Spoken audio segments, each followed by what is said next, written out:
Hey, Fleece, have you been watching the coverage on Charlie Kirk? The guy got shot in the throat. Yes, I have. I'm glad you spoke on it because brought it up. Well, really, I want to speak on it, and because I feel this about it. We have a constitution that gives all Americans freedom of speech. It's the law. Nobody should be assassinated for what they say. Uh, Now you got a lot of people say it was consequences because of who the guy was, and he was racist. You know he was anti-gay type. He was the kind that attacked gay people and a lot of people. And I guess people that he attacked it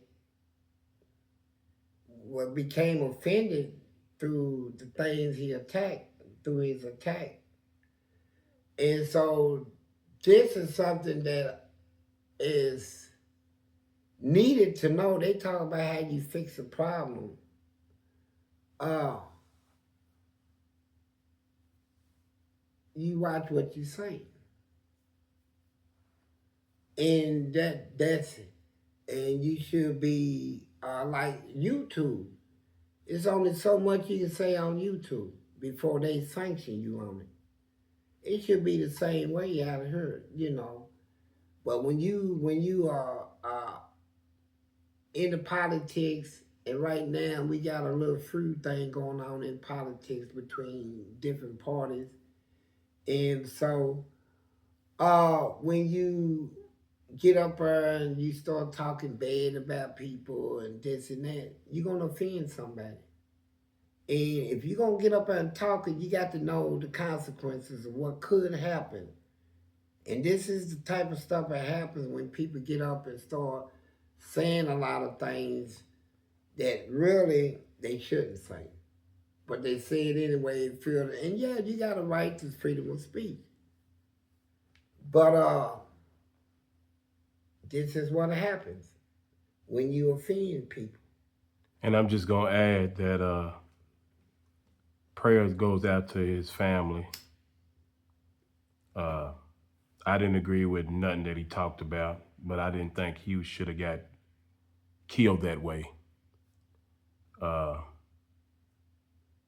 but I do believe the same resources that was used to find his killer and to solve that crime should be used all over the world when people get killed. We've got a lot of cold cases that if they had the resources, they could they could find solutions for them and find the killers. But that's my only problem. My problem's not with him. My problem is with the system. I feel like the same resources should be available for everybody that gets killed. And another thing I want to say, and a question, like I said, when you heard from a hustler spirit, we gonna add something that usually people forget about. That's why they say we truth seekers. Now the guy that did the assassination, uh, the suspect, What's his name? Tyler Robinson or something yeah, like that? Tyler. Uh,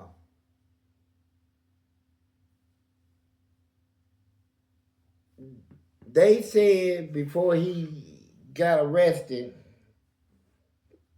they wanted to kill him so bad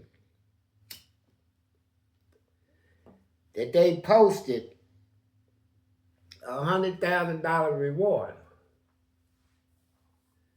So I'm curious, being that the daddy told him they brought him to the police station, Mm-hmm. his family, Mm-hmm. did they get that reward money? They probably will. Now I want to know, did they? I don't think it's gonna happen that quick, but they probably will. I don't know if we'll ever know the answer to that. I Now, do you think they should take it? I mean, I think it was their son that did the I murder. think they should donate it to that man's family, that man's wife and kids. Take the 100,000 and donate it to. The wife and kids, since they're kin to the guy that did it, since they're his parents, they Okay, should donate it to the Kirk family. right. So here's the question for all the people. For the kids' education, I mean, just Yeah, something like so that. that question mark is there for all the fans and all the people's listening. We want to know, and you should want to know, did they get that money? And if they kept it and not donated, Well, what I want to know is, I do want to know this: how did it get to $100,000 so quick? Because if it was me or you, it would be a long time before it got.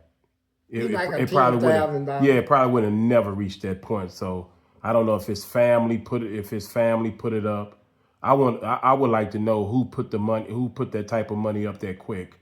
Because he wasn't necessarily a politician. He wasn't a city worker. I would really want to know, how did it get to $100,000 so quick? And like I said, if it was me or you, it would never reach that point probably. Yeah, and not only that, I want to know, did they give that $100,000 to the people who called him in and said, we got it? I don't think we'll ever know the truth. Yeah, we need to know. We need to know that. And like you said, I'm in full agreement. The money should be donated to the man's family. The guy that got killed, his family should get that money and them kids.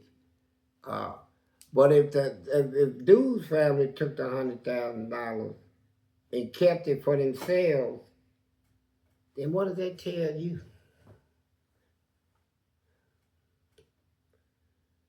And then the last thing I'm gonna say is, I heard the president say that he's wishing for the death penalty. Now you talk to somebody, Mr. President, you can look me in the eyes, I'm telling you the truth. I did 40 years in prison. I did it around death row inmates. The worstest thing for a death row inmate is to be given life without parole. It's torment and it's torture to them. To sit there and watch yourself go old, to watch your eyebrows turn gray, to watch and then you still in the penitentiary going through all the prison mess that you wish you could escape from, right? Inmates throwing pee and duty and fighting and killing, and you gotta do what the guards tell you. You getting rolled up, and they coming in your cell and stripping your cell. That's torture.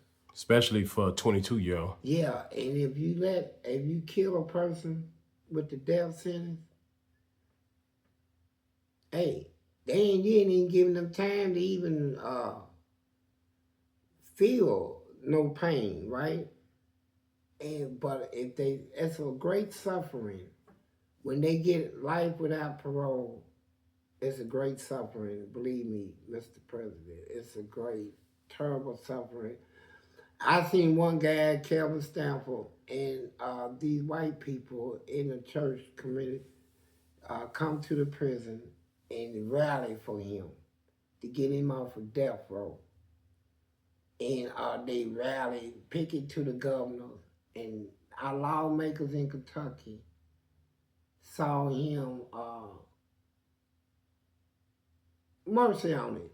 And I spoke to this guy. And I said, hey, Kelvin, congratulations. He said, on what?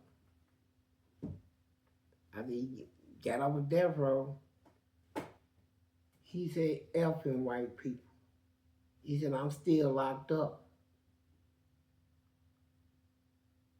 Yeah, I'm still locked up. It's torture for him to be locked up now. You see all his stuff turning gray. And then he walks and he falls, he gets up. So you saying don't kill him, let him grow old? Make him look in the mirror at what they did. Don't let him leave his world like feeling like they did something good. get in time to regret every bit of it. Let them stay in the penitentiary, go through all the prison stuff. All that stuff you go through in prison, that's torture. And people in us, a lot of them wish they so afraid to kill themselves, but they wish they were dead. And to be given life in prison, and you put them in one of them prisons where it's torture, miserable, worse than death.